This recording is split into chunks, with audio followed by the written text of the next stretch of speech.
Hi everyone, my name's Ian Waits and I'm here with Professor Pekko Hosoi, who's done a lot of the background modeling that informs our entire approach to testing and vaccinations, mask wearing and things like that. So I thought it would be helpful to share a little bit about that modeling with you so you can see about how we think about things. What this chart does is it reflects a very simple balance that all sort of models of the pandemic have to observe, and that's that what you'd like to do is identify people who are getting sick faster than they're getting new people sick. And if you do that, the system is stable and infection rates decline. And if you don't do that, infection rates grow. So what Pekko has done is create a chart that shows boundaries of that stability criterion. And those are these blue lines. Basically, you'd like to be below this blue line for things to be stable. And if you're above that blue line, then things are unstable. So what's plotted on here are a couple different things. One is the reproduction number. So this is a measure of how many new people get sick from each person who contracts the virus. And this is an average number for a broad population. You might also assume that you might want to pick a relative upper bound for this for college campuses, just because people do spend a lot of time interacting with each other by design. And the x-axis here is the fraction of the population that's been vaccinated. And what's shown here is, first, what was the reproduction number for the early strains of the virus? And that's around 2.5. So on average, 2.5 people got sick from each new person who got the disease. And this new Delta strain that we're all watching, the CDC has just put out some information that suggests that the reproduction number may fall between 5 and 9, which is much harder to control.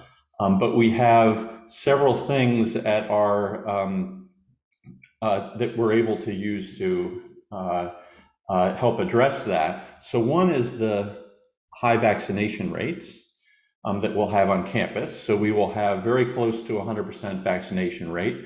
1 or 2% people have very valid exemptions for not getting the vaccine, but so we're going to be close to 98%.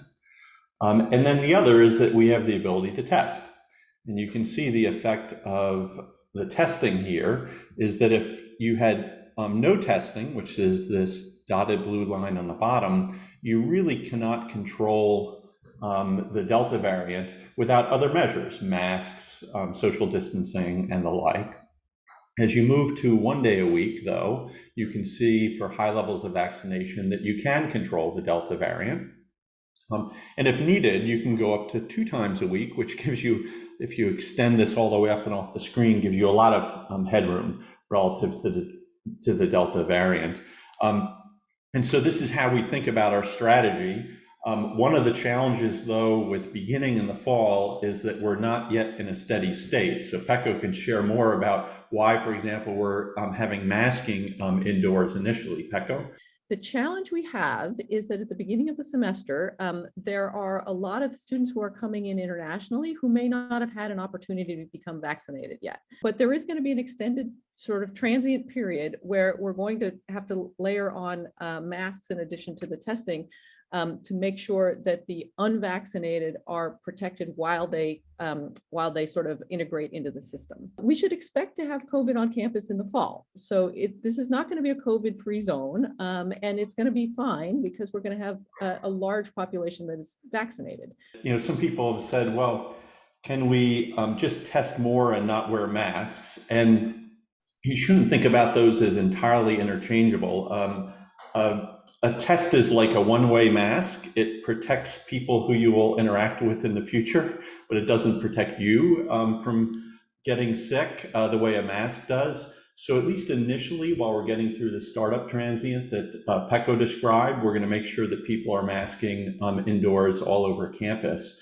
But we regularly evaluate these things. And similarly, we will start all of you testing on arrival, day 4 and then day 7. The other thing that we pay a lot of attention to, and it's one of the strengths of our system at MIT, is how much people comply with testing. So I think you're aware we tie testing to access to campus, the ability of your card to swipe you into different parts of campus.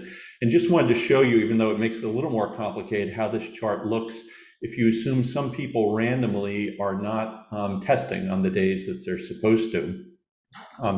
And so same chart, but what you can see here is that if you go from 100% compliance to 90% to 80%, you get less and less headroom on these charts compared to really the sort of conservative upper bound here on delta that we would like to control to. So we watched that very carefully all throughout last year with tying testing to access. We were able to operate at about 95% compliance on any given day, which is really good. So that's how all this links together with testing and compliance and high vaccination rates that we'll have, and then ultimately wearing masks, at least for the initial phase of the semester, to help us get through this transition period. I'm excited to have everybody back. Last year was really tough. And, you know, we're going to be testing, we're going to be wearing masks, but we're going to be back together, which is going to be fantastic. So I am super excited to see everybody, and I'm super excited to have everybody back on campus in September.